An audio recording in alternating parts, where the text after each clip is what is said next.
this is a disastrous time for this to happen to British Airways, to the aviation industry in general. It's the most tragic thing to happen to the industry. Do you not have some sympathy with the cabin crew who feel they're being pushed around by management? I'm trying to look at this from an independent point of view, from an independent businessman specialising in the aviation industry. British Airways has to get its cost structure down.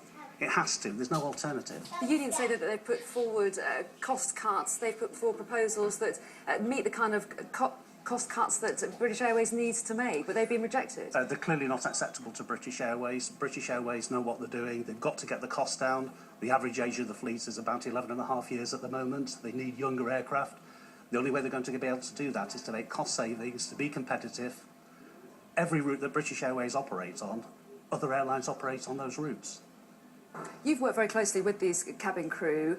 Do you feel that this dispute is not just about the money, it's about something more, it's about a whole culture change?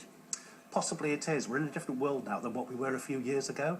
The days of legacy carriers, the old-fashioned type carriers, they're gone really. The only airlines that are going to survive that are the old legacy carriers are those that can get the cost structure and the cost base down. We've seen what's actually happened to many international carriers now. Japan Airlines, Swiss Air, Olympic, big airlines, big names that have now gone. The same thing will happen to British Airways unless this is taken head on and the cost structure is brought down.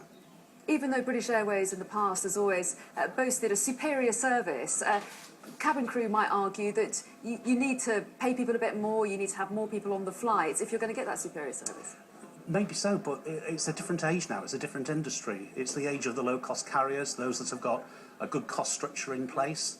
New airlines being introduced can come in with new working practices that are not under the same sort of restrictions that British Airways have, and British Airways has to change. There's no alternative.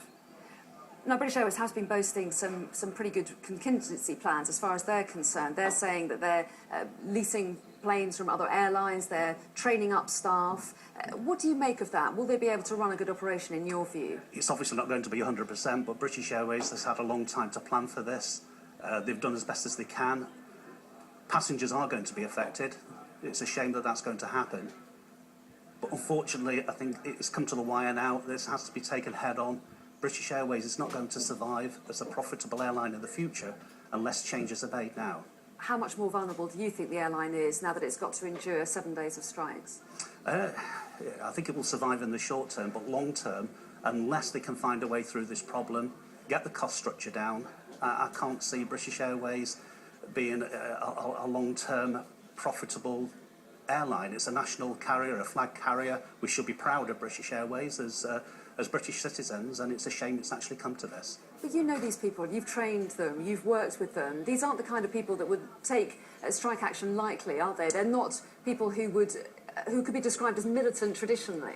No, I think the vast majority of the employees within British Airways, I think, are sympathetic to the situation. We're probably talking about a small number percentage-wise that's causing ultimately these problems, and what could be well, it is already extremely damaging for British Airways, and potentially even more damaging. And survivability now is what I think everybody should be thinking about long-term into the future. Will it survive? Yes, it will do. It'll find a way through. I think with Willie Walsh at the head of all of this, it will find a way through. OK, John Ellis, good to talk to you. Thanks very much indeed for your time this afternoon. Well, BA has updated its schedule on its website, and there's information